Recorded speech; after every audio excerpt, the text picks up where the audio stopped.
고성준 목사의 데스티니, 하나님의 계획. 4장, 데스티니에는 돌파의 능력이 있다. 말더듬이 장애. 데스티니의 세 번째 특징이 있는데 나는 개인적으로 이것을 가장 좋아한다. 데스티니에는 장벽을 돌파하는 능력이 있다는 것이다. 인생을 살다 보면 장벽을 만나게 된다. 장애를 가지고 태어나기도 하고 경제적 어려움이 발목을 잡기도 한다. 데스티니에는 이런 인생의 장벽들을 돌파하는 능력이 있다. 왜냐하면 데스티니는 나의 비전이 아니라 나를 향한 하나님의 비전이기 때문이다. 생각해보라. 하나님이 하시겠다는 일을 누가 막겠는가? 인생의 어떤 장벽도 하나님 앞에서 장벽일 수 없다. 누구든지 데스티니의 길에 들어서면 장벽은 무너진다. 나는 목사가 될 것이라고는 한 번도 생각해 본 적이 없다. 왜냐하면 어려서부터 말을 심하게 더듬었기 때문이다.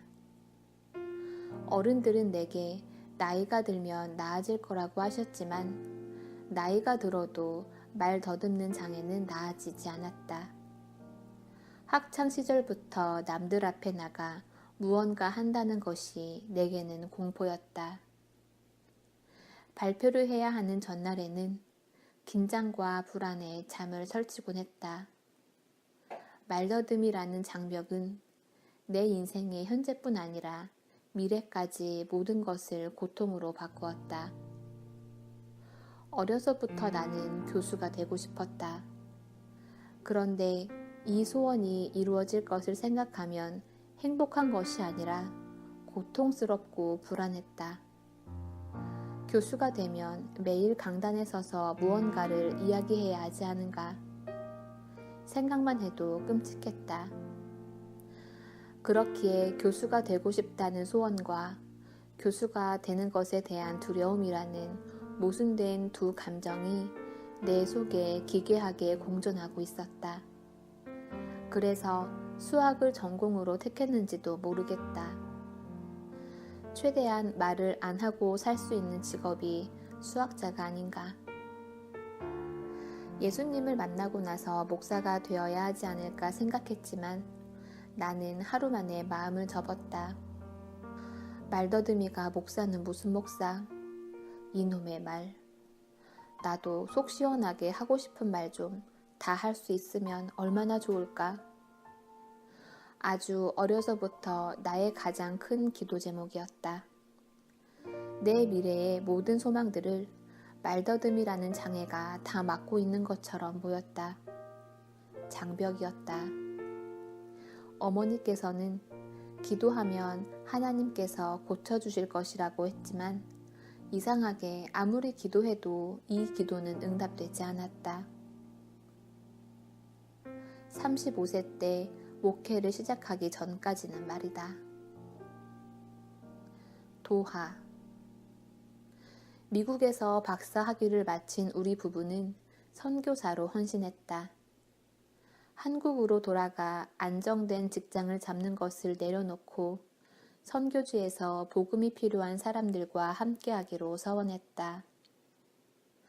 결정을 내리고 나니 선교지로 나가기 위해 먼저 해결해야 할 것이 있었다. 국비 장학금이었다. 국비 유학생은 학위를 마치면 한국에서 3년간 일해야 한다는 규정이 있었다.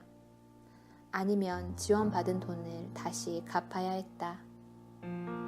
학위를 마치자마자 한국으로 귀국한 나는 대학에서 일할 곳을 찾았다. 3년 후 선교지에 들어갈 생각이었기에 나는 정규직이 아닌 1년짜리 계약직을 찾았다. 그런데 아들이 학위를 마치고 귀국한다는 소식에 아버지께서는 벌써 이곳저곳 교수 채용 정보를 알아보고 내게 전해주셨다. 정규직에 지원하지 않겠다는 서원을 차마 아버지께는 말씀드릴 수가 없어서 그냥 아무 말 없이 받았다. 서울에 있는 상위권 대학들이었는데 내 전공 분야와도 맞는 곳들이었다.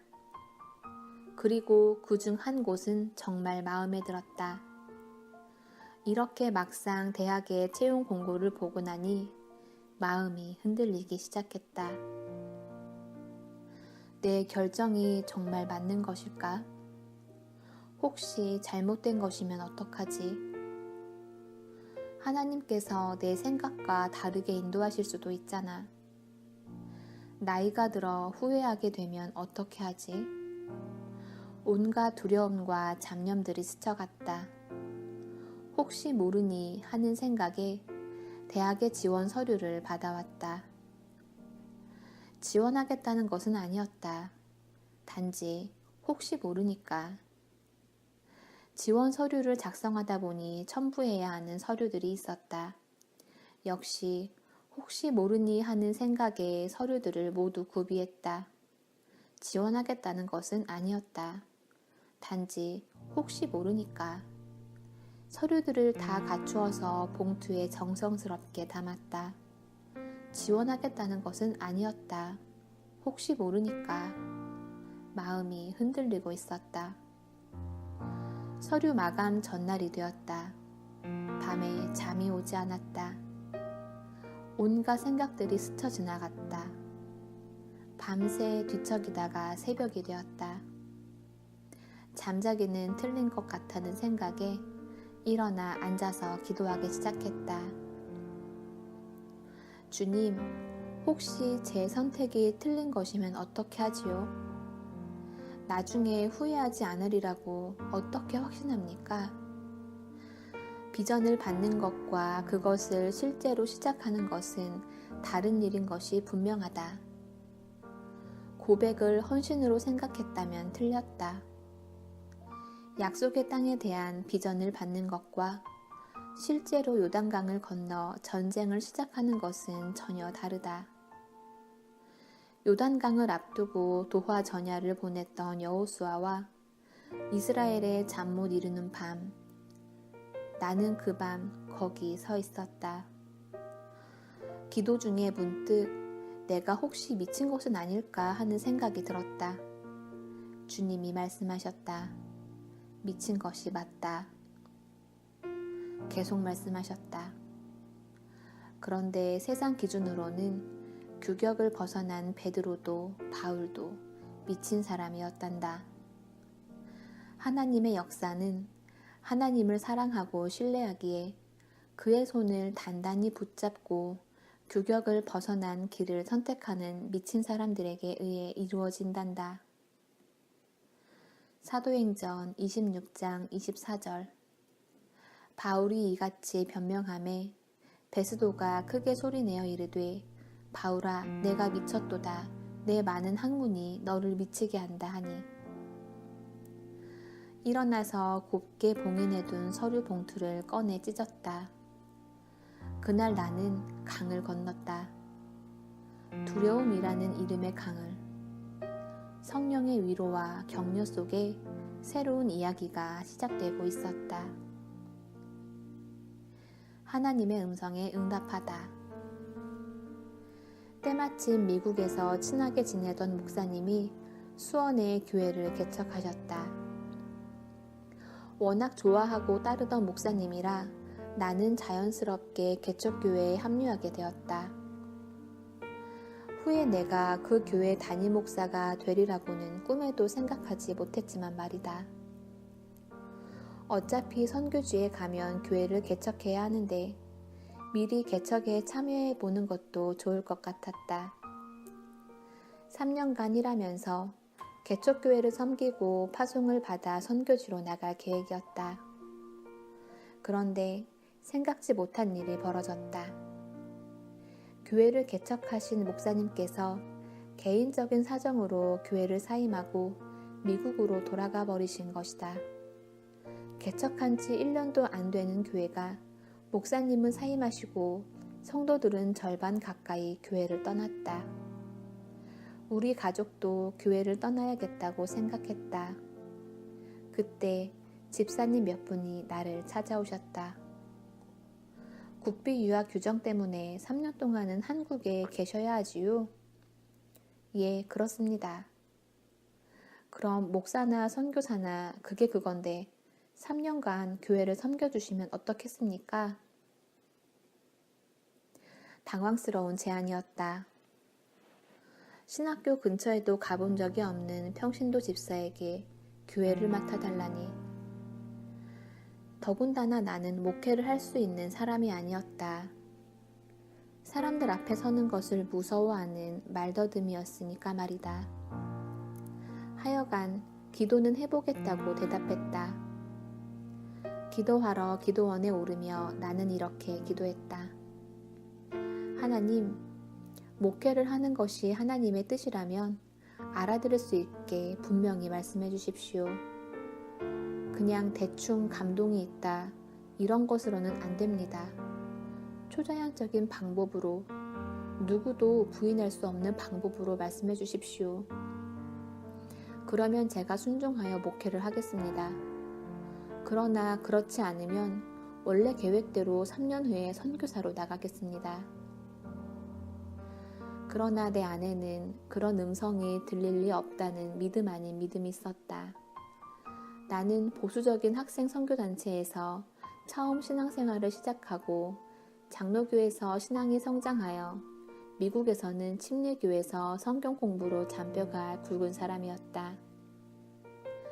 하나님의 음성을 듣는다든지 초자연적인 성령의 역사를 경험한다든지 하는 것과는 거리가 먼 사람이었다. 그런데 이 믿음이 깨졌다. 3일째 되는 날 하나님이 응답하신 것이다. 하나님은 놀랍기도 하고 당황스럽기도 한 방식으로 말씀하셨다. 기도 가운데 주신 말씀은 나는 새로운 세대를 일으키기 원한다. 새로운 세대는 광야에서 죽어 없어진 모세의 세대와는 다르게 요단강을 건너 땅을 정복할 세대다. 너를 향한 나의 계획은 내가 선교지에 들어가는 것이 아니라 이곳에 남아 새로운 세대인 다음 세대의 청년들을 준비시켜 선교지로 들여보내는 것이다. 라는 것이었다. 귀로 들었는지 마음으로 들었는지는 모르겠지만 분명한 것은 귀로 듣는 것보다 더 선명하고 분명한 말씀이었다는 것이다. 감사한 것은 16년이 흘러 둘러보니 교회에서 훈련되고 파송된 많은 청년들이 이스라엘과 아랍 지역을 오가며 실제로 요단강을 넘나들며 복음 사역을 하고 있는 것이다. 하나님의 계획은 틀림이 없다. 데스티니에는 돌파의 능력이 있다. 나는 교회를 맡기로 결정하고 기도원을 내려왔다. 급하게 신학교에 입학하고 전도사로 개척교회 목회를 시작하게 되었다. 3년간의 복무 의무 때문에 대학에서 가르치는 일까지 병행하면서 말이다. 창졸간의 목사가 도대체 무슨 일이 벌어지고 있는 건지 정신이 없었다. 불과 몇 주 전까지 목사가 되리라고는 생각도 못하던 사람이 당장 강단에서 설교를 해야만 하는 상황이 되었다. 설교 훈련? 물론 한 번도 받아본 적이 없었다. 설교 훈련이 문제가 아니라 말더듬이로 남 앞에 서는 일에 공포를 가진 사람이 설교를 해야 하다니. 기도원에서의 초자연적인 하나님의 섭리가 없었다면 나는 절대로 목사가 되겠다는 결정을 할 수 없었을 것이다. 아마 그래서 하나님께서 특별하고 강력하게 말씀하시지 않았나 싶다. 그렇게 안 하면 못 알아들었을 테니 말이다. 첫 설교를 해야 하는 날이 다가왔다. 토요일에 일찌감치 설교 원고를 만들어 놓았지만 밤에 잠을 이룰 수가 없었다. 하나님께서 하라고 하신 일이니 하긴 하겠지만 이게 도대체 가능한 일인지, 강단에서 무슨 일이 벌어질지 도무지 불안해서 잠을 이룰 수가 없었다. 밤새 씨름하며 기도했다. 주님, 도와주십시오. 함께 해주셔야 합니다. 시간이 흐르면서 기도는 원망으로 바뀌었다. 하나님, 왜 저만 미워하십니까? 말 잘하는 사람도 많은데 왜 저 같은 사람을 데려다 놓고 이러십니까? 왜 저만 못 살게 구십니까? 시간은 속절없이 흘러 아침이 되었고 기도는 살려달라는 애원으로 바뀌었다. 주님, 살려주십시오. 살려달라는 애원 속에 주일 예배를 인도하기 위해 교회에 갔다. 설교하기 위해 강단에 섰는데 거짓말 같은 일이 벌어졌다. 말을 더듬던 것이 순식간에 사라진 것이다. 하나님께서 말 더듬던 장벽을 완전히 허물어 버리셨다. 믿기지 않지만 사실이었다. 35년간 기도해도 응답되지 않던 오랜 기도가 한순간에 응답되었다. 언제? 데스티니의 길에 들어섰을 때. 그 이후 지금까지 16년 동안 수없이 강단에 서면서 한 번도 말 더듬는 것 때문에 방해를 받아본 적이 없다. 하나님께서 완전히 치유하신 것이다. 데스티니의 진짜 장벽은 믿음 없습니다. 데스티니에는 돌파의 능력이 있다. 인생의 장벽들을 돌파하는 능력이 있다. 왜냐하면 데스티니는 하나님의 계획이기 때문이다. 사람이 하는 일은 막을 수 있을지 몰라도 하나님이 하시는 일을 누가 막을 수 있겠는가? 모세와 이스라엘 백성이 출애굽했을 때 홍해가 그 앞을 가로막고 있었다. 뒤에는 바로의 군대이고 앞에는 거대한 홍해 바다였다. 그러나 이스라엘 백성의 데스티니가 무엇인가? 애굽을 떠나 약속의 땅에 들어가는 것이 아니었던가? 이들이 하나님이 주신 데스티니를 쫓아 홍해에 발을 디뎠을 때 홍해가 갈라져 버렸다. 여호수아가 약속을 쫓아 요단을 건넜다. 그 앞에 기다리고 있던 것은 거대한 성 여리고였다. 여리고성은 작은 성이 아니었다. 성벽 위에 기생 라합이 집을 짓고 살았던 것을 보면 거대한 성이었다. 난공불락의 성이었다. 그러나 이스라엘 백성이 요단을 건너 여리고로 진격했을 때 이 난공불락의 성이 무너졌다. 이스라엘 백성이 한 것이 아니었다. 이들은 그저 성을 몇 바퀴 돈 것이 전부였다. 하나님께서 이 거대한 여리고성을 순식간에 무너뜨리신 것이다. 이것이 데스티니에 들어서는 능력이다. 우리의 삶 가운데 하나님의 능력을 경험하는 것은 데스티니와 연관이 있다. 데스티니는 우리를 향한 하나님의 계획이다. 그렇기 때문에 그것을 막을 수 있는 자는 아무도 없다. 우리 자신 외에는 없다. 우리가 무지하고 우리가 불순종해서 데스티니가 이루어지지 않을지 몰라도 환경이나 다른 사람 또는 다른 존재가 이것을 막을 수는 없다. 결코 없다. 당연한 것 아닌가? 하나님이 계획하신 것을 누가 막을 수 있단 말인가? 당신의 인생도 마찬가지다. 데스티니의 길에 들어서 보라. 물론 믿음이 필요한 길이다. 그러나 한 발만, 딱 한 발만 내디어 보라. 당신 앞에서 홍해가 갈라지고 여리고가 무너지는 것을 보게 될 것이다. 데스티니에는 돌파의 능력이 있다. 위대한 하나님의 계획 앞에 누가 설 수 있단 말인가? 우리 인생의 진짜 장벽은 환경이나 나의 부족함이 아니다. 우리 인생의 진짜 장벽은 데스티니로 인도하시는 하나님의 말씀을 따라가지 못하는 것이다. 하나님의 말씀을 믿지 못하는 것이다. 이것이 우리 인생을 막는 진짜 장벽이다. 이 장벽이 무너져야 한다. 순종함으로 한 발을 내디드라. 믿음의 발, 딱 한 발이면 된다. 그 다음은 하나님이 하신다. 이것이 성경의 이야기고 또 내가 경험한 하나님의 이야기다. 약점으로 일하시는 하나님. 하나님은 꼭 우리의 장점을 통해서만 일하시는 분이 아니다. 만약 장점을 통해서만 일하신다면 나는 설교자로서 가장 부적합한 사람이었다. 다른 건 몰라도 설교는 절대로 내 은사가 아니었다. 학창시절 내가 다른 사람들 앞에서 무언가를 이야기하면 사람들은 다 힘들어했고 심지어 웃기까지 했다. 그런데 하나님은 나의 장점이 아니라 내가 가장 자신 없어하고 가장 못한다고 생각했던 나의 약한 점, 내 약점을 통해 일하기 원하셨다. 그리고 실제로 그렇게 하셨다. 고린도전서 1장 27절에서 29절.